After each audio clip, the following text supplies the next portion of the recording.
Aquí está Ángel Verdugo. Buenos días, Ángel. Muy buenos días, Pascal. Buenos días a quienes nos escucha en este momento.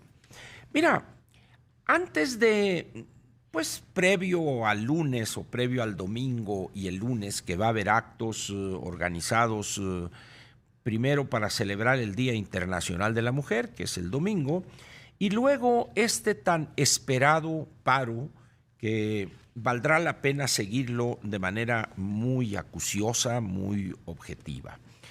Como una especie de entrada o prolegómenos, dirían los clásicos, voy a hacer algunos comentarios hoy y dejo para mañana esto que ha sucedido en los Estados Unidos con el ex vicepresidente Joe Biden, que a muchos los ha sorprendido, pero como diría el filósofo de Güemes, la política es fácil para quien la entiende y difícil para quien no la entiende. Es un caso, como dije, ha sorprendido a muchos, pero si conoce uno un poco al elector norteamericano, no debería haber sorpresas, pero eso lo vamos a ver mañana. Hoy voy a comentar algo, Pascal, relacionado con el papel de la mujer en la sociedad mexicana y podríamos decir en términos generales de toda sociedad hoy en el mundo, pero vamos a concentrarnos en la sociedad mexicana. Una de las cosas que ha sorprendido en el comportamiento de los grupos de mujeres, grupos organizados o no, es la violencia que han desplegado en algunas marchas o actos que han celebrado. Sin embargo, Pascal, no dejo de reconocer, y creo que es obligado mencionarlo, la violencia que se ha cebado en contra de las mujeres sin respetar edades, niñas, jovencitas, etc. Pero yo quisiera salirme un poco de eso porque es un tema donde prácticamente todo el mundo ha opinado y sería inútil, y además no soy especialista en ese tema, poco o nada es lo que yo podría agregar. Quisiera yo irme, si me lo permites, 10 años adelante. ¿Qué significa esto, Pascal? Vamos a partir de un supuesto. La edad promedio de quienes están saliendo hoy a las calles, ¿qué te gusta que sea? ¿20 años? ¿22? ¿23? Vamos a cerrar entre 20 y 23 años. Puede haber un piquito de mujeres que tengan casi 30 u otras que estén debajo de 20, 18 en preparatoria, etc. Pero ¿qué va a pasar cuando esas mujeres tengan 30 años o empiecen a trabajar ya de manera total? Es decir, que abandonen la etapa estudiantil, sea que la dejen en el nivel medio superior o que lleguen al nivel superior y terminen su carrera, la profesión que hayan ellas elegido estudiar, y se incorporen de lleno al mercado laboral.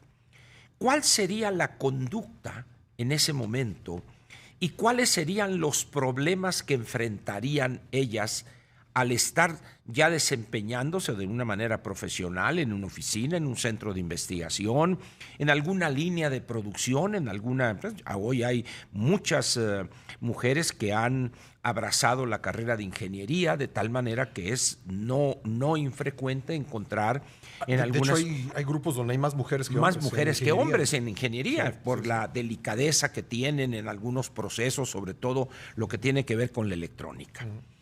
¿Cuál va a ser entonces ahí los problemas que enfrentarían la mujer, sin dejar que habrá acoso, las cosas que ya conocemos? Sin embargo, no es lo mismo acosar a una estudiante de preparatoria, aun cuando el daño sería similar, pero lo quiero plantear en otro contexto, a que tengas tú a una ingeniera en comunicaciones y electrónica, pues no tan fácil puedes llegar tú y decirle, entonces, ¿qué, mamita? ¿Cuándo? No. Es decir, ya estarías hablando ante un ciudadano, ante un profesional que en ese momento se va a defender con todo derecho, además, pero con una fuerza que quizá no tenía o que el acosador pensaba que no tenía cuando estaba en la preparatoria, etc.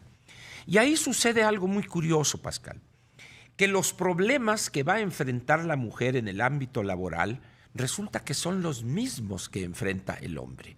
Y tiene que ver esto con el futuro de cada uno de ellos, para ponerlo en otras palabras, con tarea de construir su propio futuro. Dicho de otra manera, construir su pensión.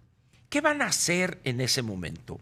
¿Van a seguir ellas viendo el espacio laboral y también ellos como un espacio de guerra, vamos a decir, donde van a encontrar a un supervisor o a un director de una línea, de una gerencia o a un jefe de una línea de producción y verlo como el enemigo o verlo como lo que es un coordinador de un conjunto de profesionales que están tratando de sacar adelante un proyecto específico?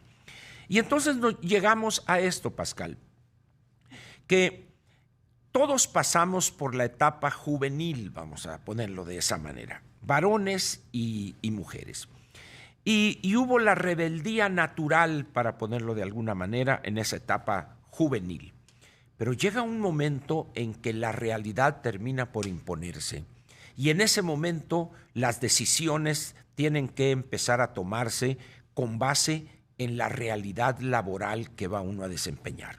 Y ahí, si bien hay diferencias en cuanto al salario, en cuanto al ingreso, hay todavía un desvío en contra de la mujer, pero poco a poco, particularmente en aquellas áreas donde las mujeres son mayoría o un grupo muy importante, por ejemplo en las áreas bioquímicas, en medicina, etcétera, pero la mujer ha irrumpido en esos espacios por propio derecho, además, y con una gran calificación, de tal manera que le disputan en ciertas áreas posiciones ejecutivas importantes a los varones.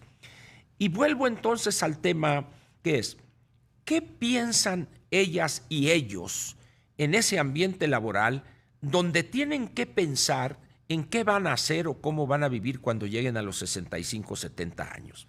Y aquí entran cosas como esta, Pascal. Vimos el otro día una caída en el número de matrimonios, es decir, tanto los varones como las mujeres en una proporción mayor rechazan el matrimonio. No nomás las mujeres, sino también los varones, por las razones que fueren. No es el caso analizarlas.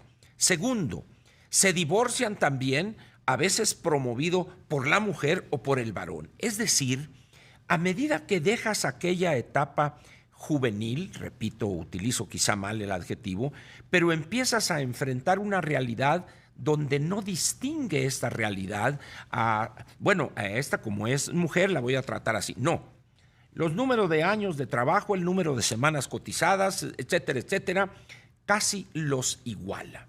De tal manera... Y además hay una condición, de acuerdo con las estadísticas, las mujeres viven más tiempo que los hombres. Más tiempo. Con lo cual, asegurar una pensión digna también tiene esa otra dificultad. Efectivamente, sí. Así es. Y fíjate, Pascal, ¿cómo se plantearía entonces una mujer a los 35 o 40 años, pero también un varón a los 35 o 40 años? ¿Cómo quiere vivir él cuando tenga 70 años? ¿Solo? Sin haber procreado una familia, por ejemplo, sin tener hijos, o simplemente decir yo quiero la soledad. ¿Tendrá la pensión que le permita mantener esa soledad? ¿O tendrá los recursos cuando él pierda esa independencia y tenga que depender físicamente para lo más elemental de otra persona? Tendría que contratar una enfermera 24, etc. Es decir, estamos aquí, Pascal, ante una situación donde sí es interesante y es casi obligado, para decirlo de una manera coloquial, el ser rebelde en cierta etapa de la vida. Pero cuando ya sales de esa especie de matriz con su líquido amniótico, que es la escuela, que es la protesta, cuando ya dejas esa etapa y tienes que enfrentarte a buscar por ti mismo un sustento para mantenerte, en ese momento se te presenta otro tipo de problemas. ¿Cómo quieres vivir cuando tengas 40, 45? ¿Con una pareja? No implico que deban estar casados. Estoy hablando de la vida en pareja para apoyarse mutuamente, compartir ciertos gastos, ciertos gustos, etcétera, etcétera. Pero lo más difícil, ¿qué vas a pensar de tu vida cuando llegues a los 65 años?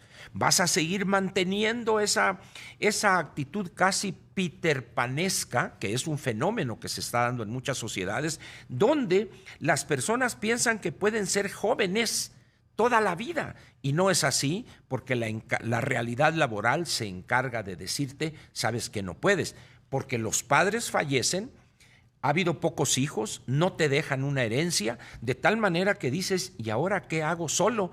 Bueno, es que para eso debiste haberte preparado. De tal manera, pues, que frente a esto que vamos a ver el lunes, yo creo que deberíamos poner el tema en el centro de la discusión. ¿Cómo quieren vivir las mujeres y los varones que ahorita están protestando, unos contra unas cosas, otros contra otras? Pero ¿cómo ven su futuro cuando ellos tengan 50, 55, 60 años? ¿Qué ahorraron? ¿Qué elementos acopiaron ellos para poder vivir lo que tú señalaste, una vejez digna y solos? Muy buena cantidad de varones y de mujeres se van a enfrentar a una vejez en soledad, Pascal. Y termino aquí diciendo una frase que era de López Portillo, él la pronunció en alguna ocasión a un buen amigo mío, amigo del expresidente, donde dijo que en México, para enfrentar la vejez, hay que ser muy hombre, Pascal. Gracias, Ángel. Nos vemos mañana. Gracias.